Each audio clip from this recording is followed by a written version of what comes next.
Líquida. My name is Angelica Gabriel. I live in Richmond, so East Coast, USA. I've lived for the longest time in Virginia Beach. I am a native of Angola, and we basically immigrated with my parents, Mr. Celestino Gabriel and Eva Gabriel. So my whole family, we immigrated to the United States. I actually have a master's in public health, and when I went back to Angola to work, I worked in public health, so HIV program implementation. That's what I did, and that's my love, and I still miss it a lot. But right now, I'm working as a nurse at a VCU hospital. So I'm a nurse, one of what you guys call the frontliners, I suppose. My father and my mother, we basically immigrated to United States for opportunities, for education. And then there was also a safety component there as well. My father was heavily involved in politics. And so for safety reasons, there came a time where we kind of had to leave, because I was actually born in Angola and left at 7 months old because of the war and grew up in Namibia. So I have very little memory of Angola as an infant, but my memories of Angola are as an adult. I had the opportunity to go back to visit first and then to work there for 3-4 years. And those are my memories of Angola. The beautiful country, the beautiful climate, the people are strong, they're resilient, they're hardworking, the music. So those are the memories as an adult that I have. The holidays, especially Christmas, is where one of the cultural traditions is very strong. And we have a meal in Angola that's called the consoada. And it's usually around Christmas time, the night before Christmas.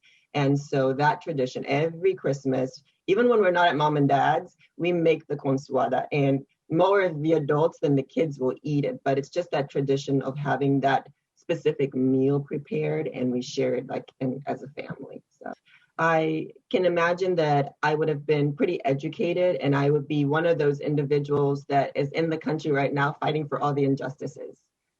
So I would be there, I would be involved, I would be engaged, be it in education, be it in health, be it in politics. I would be a fully formed adult with education, because my parents would not allow me not to have that. And I would be contributing to, making change and improving the country right now. Yeah. First consideration was Portugal because of the language. So Angola is a former Portuguese colony. And when we first immigrated from Namibia, the country that they first considered, for the similarities in language was Portugal. What you saw on television, you expected everyone to be rich, you expected everyone to be successful, to be super happy.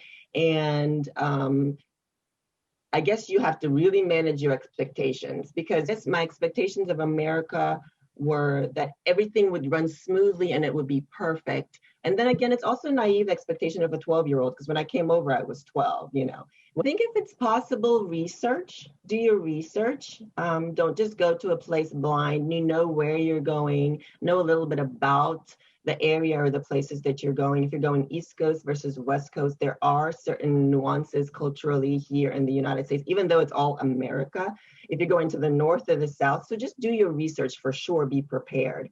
Another thing is form strong support network that will help you with that transition, because it's a different transition that could be difficult depending on what time, I suppose, you migrate to the United States. So have a good support network, do your research, and then something that I may have already mentioned earlier is manage your expectations. It's 3 things all together at once: the food, the people. The climate is a tropical country. I'm a tropical baby, love it, love it. The food, oh my gosh, just thinking of the different diverse meals. Yes, America has a lot of different cultures. You have Italian, but it's just the food. I don't even know how to describe it. Definitely the scents, the people. Like I said, they are hardworking. They're extremely resilient. They are warm. The music. I think the spirit of Africa will forever, I always have these nostalgic moments of being in Angola, being in Africa. I don't think you could ever remove that, but it would be people. So my best friend, and like I said, I was 12 during that transition, prepubescent, you have these consistent relationships, these strong relationships. So coming to a country where you're different, you stand out, um, it would have been my best friend. So for me, it was definitely the church. They became my second family. I got to learn with their children in the youth group what the norms were in America, the cultural norms. Got to educate them as well. They were welcoming. They were open to learn, open to teach me how things work in America, how things are. They were very patient with me, with us. Natural resources are plenty, other than diamonds, minerals. The country's natural landscape, the beauty of Angola in itself, oceans, mountains, some deserts, and some forests. So there's just, I know a lot of people know Angola for the diamonds. There are other minerals that are also plenty there in Angola. So a lot of people know Jonas Savimbi.